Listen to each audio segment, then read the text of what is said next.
I warm up for different exercises differently based on how complex the exercise is and what exercises I've done before it.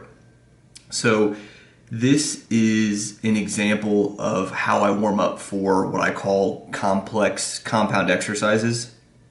And what I'll do is in the description box of this video, I will list out the full procedure for how I warm up for these exercises. This way you don't have to worry about pausing it and writing these different percentages and rep targets down. The other thing I want to note is there's no one specific way to warm up for these exercises. This is just one way to do it, a way that I like to do it. So basically, the way that I do things is when I first walk in the gym, I do my dynamic warm up. So stuff like arm circles, jumping jacks, leg swings. And what I'll do also in the description box is I will put an example of my dynamic warm up as well.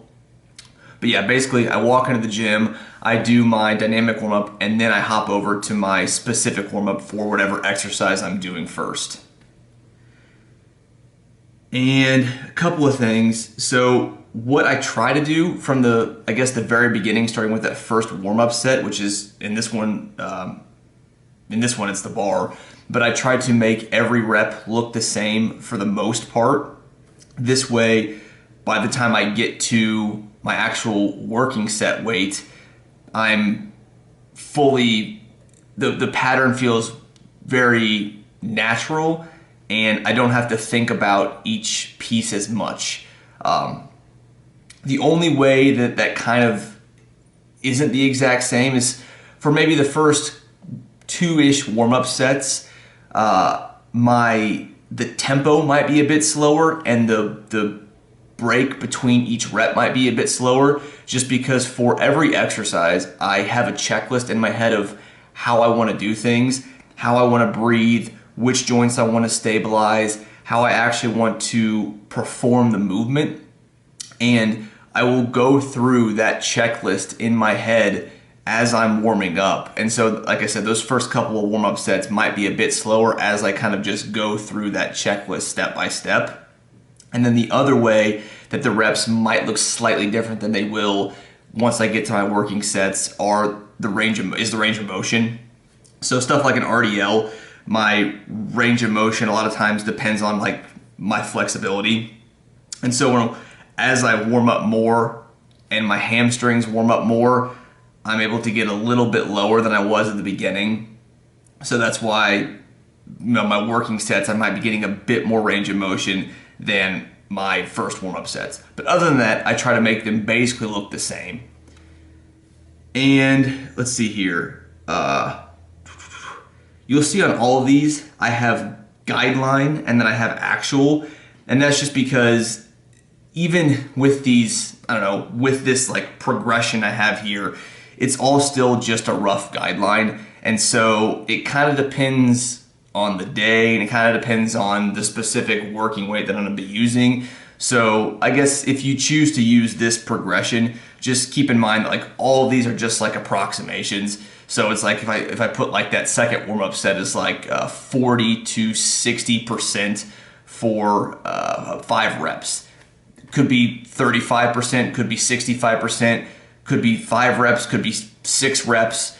It just kind of depends on the day, but basically the way that I choose the weights are, one, I typically choose weights that are convenient.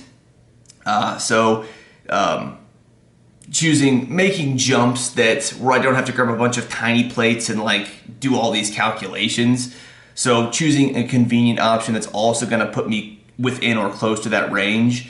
And then the number of reps is really just based on feel. So like as I move my way up, like I want the muscles to feel like they're firing the right way, and I want to feel like I have the stability in my body that I want to have. So a lot of things factor into that, and I don't really want to get into all of those things here just for the length of this video. But yeah, so that's basically just to know all this stuff is just rough guidelines, and it's just a starting spot.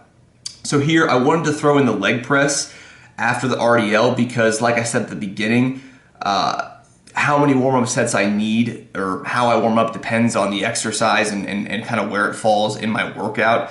So this is an example of like the leg press. It's not quite as complex as that Romanian deadlift we just saw, and the muscles used to perform the leg press are significantly warmer than they were before I started the RDL. So I just don't need as many warm-up sets for the leg press as I did for the RDL, just because of those two things. So you'll see, as I go through this, basically, I do still need to warm up because it is different. Like in that RDL, I wasn't going into a deep squat, so I still need to warm up this specific movement pattern. I just don't need quite as many warm-up sets.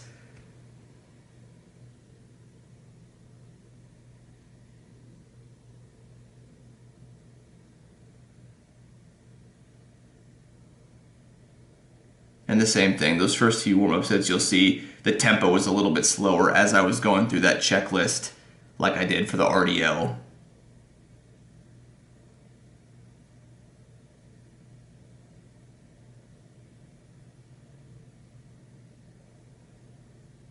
And the goal is basically by the time I get to this working set that everything is good to go. The range of motion is completely warmed up. The muscles feel good. The movement pattern feels good. My muscles feel like they're firing good. At the same time, I didn't fatigue myself too much during the warm-up process. So it's almost like I'm doing the minimum amount of warming up. I make sure that I'm fully warmed up, but the minimum amount of warm-up sets and reps that I need to do to perform the lift the way that I want to.